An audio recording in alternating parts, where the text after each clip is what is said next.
bakubwiye yuko rero nk'impanuro yuko ubwiza kuraba bigikwigisha ibintu byose uri kurakora ni iki tako kiragenda neza, mbese ni iki gitumye roho yawe yumva yigunze, ni iki haba harimo intonga yo mu mutima gituma ugira intonga yo mu mutima wawe, cyangwa se wumva yuko uriko uriburanya utishimiye kuba ubayeho ubuzima bwari bwo bwose ubayemwo.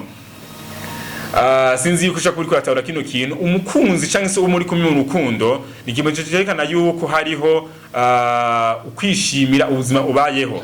Kurota ubona ushwana n'uwo muntu byerekana yuko roho yawe ntiyishimye, hariho ubuzima utishimiye mugabo ubayemwo. Nukuraba ni iki gitumye utishima, ni iki gitumye wirengagiza ivyo bintu byose bigatuma utishima. Ariko nizeye ko umuntu wese ino ndoto Unagire atahura kandi yagiye yishimira ko namusigure zino ndoto. Ariko cinza sigura izindi ndoto nka zibiri canke nkimwe canke zibiri ko ndabona kumanya kuragenda tukirana ku musozo. Indoto umuntu bitwa Aloise Kurota yibona mu ruzi, ni indoto iteye ubwoba cyane ariko nama nayisiguye kenshi. Kurota ubona wambuka uruzi cyangwa se kurota wibona mu ruzi.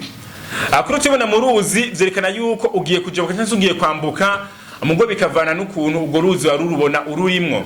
Akenshi ni wari kurabona urota uje bukuruzi cyangwa se wambuka, mukabona wambuka bikugoye, ukabona ko kwambuka byarinze gutuma ukoresha imbaraga nyinshi, nuko no mu buzima bwawe roho yawe cyangwa se message yirimo nuko ubwiza gupambana cyangwa se kugwana bishoboka kugira ngo ushobore kugira ku butsinzi ubwo aribwo bwose wifuza.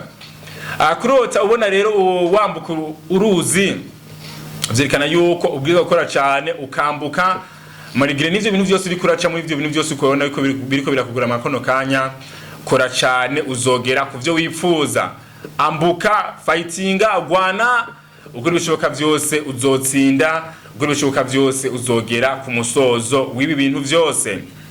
Nizeye ko umuntu yararota abona yambuka uruzi Unagire atahura.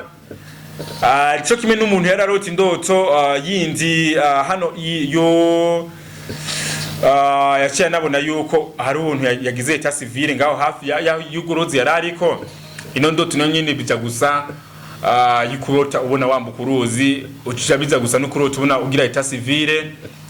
Kurota ubona ugira eta civile ndoto namana isiguye kenshi birekana yuko umutima wawe cyangwa se roho yawe kuri kwereka yuko ubwiza kuva ahantu hamwe ukaja mu ahandi hantu wakuze. Urakwiye gufata ishingano no kwifatira ingingo wowe ubwawe, utakwize ntubiza kuvurindira ko hariho kanaka azo gufatira ingingo y'ubuzima. Yo kubona kurota ubona ugira eta civile byekana ko urakwiye kubona yuko atawundi muntu azokuba akujejwe ngagufatira ingingo y'ubuzima, angahubwo ukeneye kwama we wimenya yuko ingingo yose uzofata y'ubuzima bwawe ari uzogenderako, ingingo yose uzofata y'icyerekezo cy'ubuzima bwawe ari cyo uzofata kandi uzofightinga ukagendana nayo kandi ukagwana kugira ngo ugere ku byo wifuza.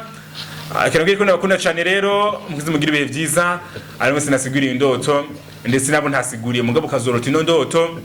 Uzuje kuri YouTube andike Black Media uheze urabe ino video uzokuramwe inyigisho zikomeye cyane kwijeye no kurota bino bintu byose. Mumve yuko indoto uba warose mu buzima suko uvyo bintu warose ari byo bizokubako, ahubwo haro indi message hishe nyuma y'ico kintu. Ari nayo mpamvu uja kuri Black FM ukandika ku 5 amajatatu kuva kwa mbere ku munsi wa gatatu gicazi 2 gicazi 3 mbari kumwe namwe ndagusugura indoto ndetse n'amazina.